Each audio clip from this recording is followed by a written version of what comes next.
All right, I'm here with Bryce Hoppel out of Kansas, now a professional. And in case you missed it, over the weekend, 143.23, 800 PR in Monaco, opening of the Diamond League, which is number 7 all-time U.S. So early in your professional career, you're in the top 10. I mean, come on, what does that feel like? It felt incredible. I mean, it was crazy because it's like going into that race, like I had no clue where I was going to be at. It was like because this whole training segment and like everything going on in the world it's just been crazy. So like to go to that and then have an incredible race is I'm still kind of like riding on the high from that, and obviously didn't sleep that night, and I don't know. It's that feeling is always incredible. It's hard to describe, but it's something else. Well, we have the film here, so I'm going to bring up the race, ask you a couple questions, and we can go through the race. And granted, it's only a minute and 43 seconds, so let us pull that up here. Here is the race. And as here we go. As the race is going, has your strategy changed from your days at Kansas? Honestly, no, it's been kind of like exactly the same. I mean, I was kind of fine the top guy going in. So like right here off of the turn, I Mm-hmm. mean, I got my eyes like locked in on Donovan. Like he kind of crosses over and I just see him and like, all right, here we go. So I just like kind of lock onto him and kind of ride it throughout that. And that's just kind of always been the strategy, kind of hang back a little bit and then give it all you got on the last two. So right now you're locked in on Donovan. Oh yeah. Yeah, you can see me right there, right on the shoulder. Yeah, yeah.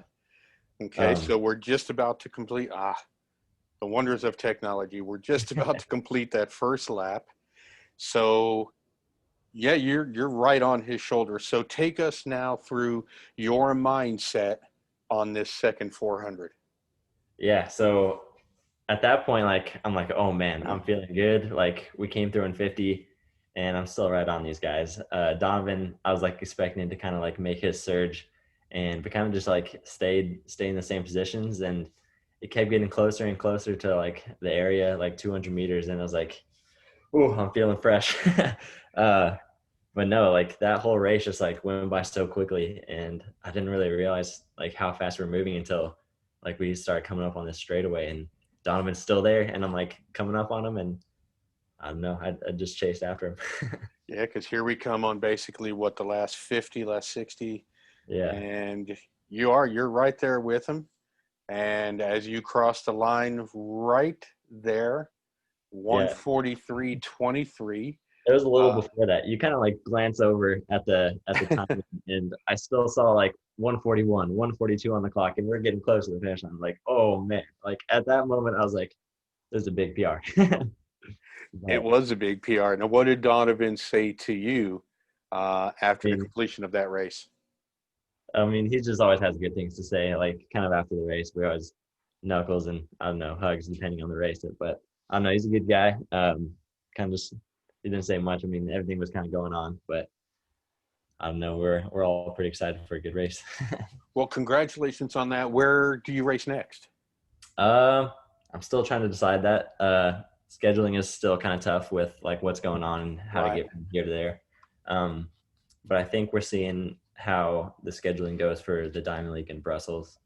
Um, that's like what I have my sights on for right now. And Okay. then kind of just seeing how things play out. I'm not sure which other races I'm gonna get in yet. Now, you've already touched on it. So, how has COVID affected your training, affected your decision making for Diamond League? Yeah, so it's made it tough because like obviously Monaco is like kind of the opener for a lot of the like big pro meets, I guess. And kind of training up to that was really just like, what am I doing? Like, and until like I was confirmed to get in that race, it's like, what am I training for? Like, there hasn't been any races, so it's tough, like, to kind of get through all the uncertainty of COVID. But also along with that, like, I was back in Texas, kind of training solo, so it makes it tough. But I just kept going, and then kind of got news of getting into that race, and that's where all the motivation came back, and obviously I think the training went better than I even thought. going into that race again, like I didn't know where I was going to be, and it played out well. Well, no doubt the hunger to actually compete must have helped a little bit. Yeah, definitely. I mean, it had just been so long. Like I was coming off a pretty good indoor season, and then everything hit, and it just kind of had to hold back and just wait for the best. Yeah, you said a good indoor season. That's a perfect segue because on February 15th, that was your first national title, correct? Yeah, no, yeah, for USA. USA indoors. Yes, sir. Yeah, that was a good race too. That was a lot of fun. Obviously, Donovan wasn't in that. He was kind of holding back. But no, it was a fun one. It was Now, kind of like right at the end before everything hit, so we got it in just in time. exactly. Perfect timing. Take us through what is easily one of the more phenomenal streaks in college history. You're smiling, so you already know where I'm headed here. Because we're talking 21 consecutive races that Hmm. you win when you combine indoor and outdoor, two NCAA titles, the Big 12 title, Hmm. your 144.41 PR at the time Yeah. was is the fifth fastest 800 in NCAA history, but 21 straight victories. What I mean, what is that like? It's kind of like the pressure definitely kept building. Like it started out small, just like, oh, okay, like I'm winning some of these home meets that we have here in Kansas. So they're like small things. And then it just like kind of became like a joke, like, oh, like you got 5 races in a row now. And then I don't know, I think it really came into mind. I was like, oh shoot, like this is kind of a serious thing when I kind of won that unexpected national championship indoors. And one of the announcers mentioned is like he has not been beat this year. And I was like, oh. So then I kind of just like continue that on. Just great racing outdoors, and it kept building and building. And one of the things was my coach was like, hey, just like don't let that get in your head. But I think I did a pretty good job of just like not trying to think about that, just like racing to win, I guess, and doing my best in each individual race. But I think one of the times that it did kind of get in my head, it was like I think it was the regional meet to get to nationals, Okay. and I was racing against Devin, and he had a pretty good lead on me, and he was about to cross the line and win, but I was like, oh man, I have to keep it going. So I don't know if you remember that race or anything, but Oh, I I do. barely got him at the line. So Yeah. uh, it And was I've got pictures of you from the race at UT. yeah. Yeah. At what point, though? All right, you said 5 races in a row, the indoor title. At what point does the pressure during this streak just all of a sudden get to your head where you consciously have to push it out? I think more of like the qualifying rounds, just because like it's not like a necessity in those situations. Like you just got to get through and qualify. So I was like, that's where it's like coming up the most is like I just need to get that out of my mind and just do what needs to be done. So I think that's when it came up most because like when it's the big races and it's the championship races, like you're not really worried about anything. You're just worried about in the moment. Like I need to run my best here and Right. now. None of the other races really matter. So I think it'd be like the qualifying ones, and then probably that one at the Sunset Tour in LA. I was like my first race against the pros, and it was like they're still talking about it, and I'm like, oh man, like I'm racing against the pros now, so hopefully I can still do well. And then I ran my like second 144 there, so I don't know, it just kept going well for me, and tried to get out of my head. Now, correct me if I'm wrong. The Iowa State Classic, you ran a 150.20 indoors. Was that your first win collegiately? I think so. Do you remember this first win collegiately? Because you've had a lot of success since then, but that Shoot. first win, I mean, do you remember that at Iowa State? Honestly, I don't think I do. What year was that? Was that my like freshman or sophomore year? No. Sophomore, I believe. Sophomore. Okay. Dang. No, I think I kind of remember that race. All right, now you're from Midland, Texas. Yes, sir. What are some of your favorite high school memories on the track? I think one of the things that like so that's a good thing to talk on. One of the things that like got me into running was like how close knit of a group of guys that we had at my high school. And like we weren't the best like in the track and field space. So we kind of had like this group of guys, and like our cross country team was like us 7 seniors, like for our team, and like we were kind of like what all we had. So I think some of the best memories is just like hanging out with those guys and kind of getting a love for the sport. That's like where I got like my interest in track and field. So I would say like through them and kind of hanging out with them, and then obviously like I started like having success through that, and then I made it to like the state meet my junior year, and those were some of the moments where I'm like, oh man, like I can have a future in this, like, or kind of like start pursuing it more like seriously, I guess. Now, from Midland, how'd you end up at Kansas? How did Texas Tech let you get away? Yeah, yeah. So I think Texas Tech was kind of the biggest ones that was pushing on me. Coach Murray he's a great guy and stuff, but I think it was like after USATF, one of the junior Olympic meets, the Kansas coaches were there, and like he kind of came up to me, and I talked to him for a little bit, and then we talked on the phone, and then kind of ended up to like me coming for a visit and stuff. So I just like had my options open. I was like, oh yeah, like I'll go check out everywhere that I can and kind of just get a feel for all the colleges. And I just like loved it here when I first got here, the team and hanging out with the guys and Coach Witt, just everything about it was like, yeah, I think I belong here.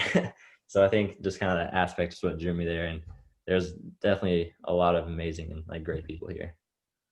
What do you love to do away from track and field? Away from track and field, I would say just like other sports, like watching and like following NFL, MLB, and just like any other thing with sports. My dad is like he's a GM for a minor league team there in Midland, so I grew up around baseball, and kind of just getting out to all those other sporting events and everything is definitely kind of like the love that I have. So kind of natural that I followed it in sports and kind of ended up in track, but not in baseball. So you stole my thunder on the next question. I actually have it on my paper here that your dad is the GM of the minor league team. It's a double A for the Oakland A's. Yes, sir. Yeah. So how did you not end up on the baseball route, or did you play? Yeah, no, I played up until I think it's in my 8th grade. Okay. Yeah, I played that until then, and that was one of the great things that my parents had for me and my sisters was they kind of like let us follow our own route and kind of chase after what we loved. So at the time, soccer was kind of like always in my mind. So I had to like decide between baseball and soccer, and so I ended up deciding soccer, and I did that up until like my freshman year in high school, or shoot, a sophomore year. I did that up until my sophomore year in high school.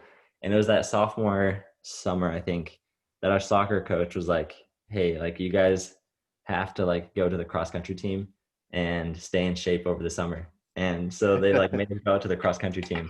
And that's like where I met those guys and kind of started developing in a track. And then it was that like sophomore year that I think when I started trying out the 8. But that's the kind of like the story of how I got into track was kind of like a weird roundabout way. Through your soccer coach saying, hey, y'all need to stay in shape for soccer. Yeah. Yeah, pretty much. Well, it happens. Yeah. You forewent your senior year. Mm-hmm. What take us through that decision where you decided, all right, am I coming back for my senior year? Am I going pro? What all factored into this? Yeah, so that was pretty tough because at the like before the US championships and all that, I was like, okay, like I got my senior year, I'm coming back. So like before the US championships, I was like in the mindset that like I'm going back for a 4th year. And then I think doing well there and then making the world team and then kind of like having the focus of that plus like the streak and just like having a great year kind of just like made me like start considering it. And then like when I made that world team is kind of like when I started like hearing from like the companies and stuff, and Adidas had reached out, and I don't know, I like them a lot. And that's just it was like a one day. I remember it was the night after the US championships. I made the world team, and so that night I was like, okay, I was talking with my coach and like I'm still coming back for a 4th year. And then the next morning Coach Redwine and Witt, they're like, hey, like you have an amazing opportunity here, like you got to get out of here. Like you're going pro. So it was like literally like one night to the other, and then like I was like, I'm going. So Wow. it was Now you kinda have like, to give the coaches a lot of credit because most coaches are going to be pretty territorial. It's like, if he's that good, I want him back. And yeah, yet, so that's one of the things that like kind of pushed me to it. It was like, all right, like my coach was just saying like, here's a great opportunity. Like it's time for you to go. Like, so like it's, I don't know. I definitely got lucky with that, and definitely a blessing to have those coaches and kind of like yeah. be ready to let me go and move on to the next stage in my career. Well, in all honesty, what left did you have to prove? Exactly. That's kind of like, that was definitely one of the like things that kept coming up in our conversation is like, well, if you go back, it's like if you like lose one race, and well, you didn't do as well as you did last year. So that was kind of like a lot of pressure, and it was tough because like I wanted Kansas gave me so much and definitely developed me into the athlete that I am. So it was like it kind of didn't feel right not giving them all 4 years that I could. But with the opportunities and like everything that had happened, I think it all played out. And definitely now looking back with how COVID played out, I definitely got lucky on that front. So No doubt. Good. In retrospect, good choice. yeah, yeah. So it all played out very well. So the Olympics, obviously a goal. Oh yeah. It'd be foolish to say otherwise. But now that you are a professional, you've got a race under your belt. What are your other goals now? So I think for right now, it's kind of just like get in the races and just like try to do as well as I can and kind of chase after PRs right now. Hmm. It's just kind of a weird time because like normally like each year you have kind of like this pinnacle event with like the US championships or like national Right. championships, but there's like that's you don't have that this year. So it's kind of like, yeah, like I'll go hop in these races and like I guess like try to run as fast as you can, do well, and kind of represent Adidas and the brand as the best that I can. Um, so that's kind of the mindset right now. But yeah, it's kind of like a weird time. So I think I'll do like one or two more races and then kind of call it a year and start gearing up for the Olympic year. Fair enough. Well, sir, you mentioned representing Adidas. You are representing Adidas quite well. You are representing the University of Kansas and your hometown of Midland quite well. And I certainly appreciate you giving up a half hour of your time during the week after you Yeah. just became the number 7 800 runner in United States history. No, thank you so much. Yeah, thank you for having me. Bryce, you have a fantastic evening and best of luck to you wherever it is that you're racing next. Yes, sir. Thank you. You got it. Have a good day. You too.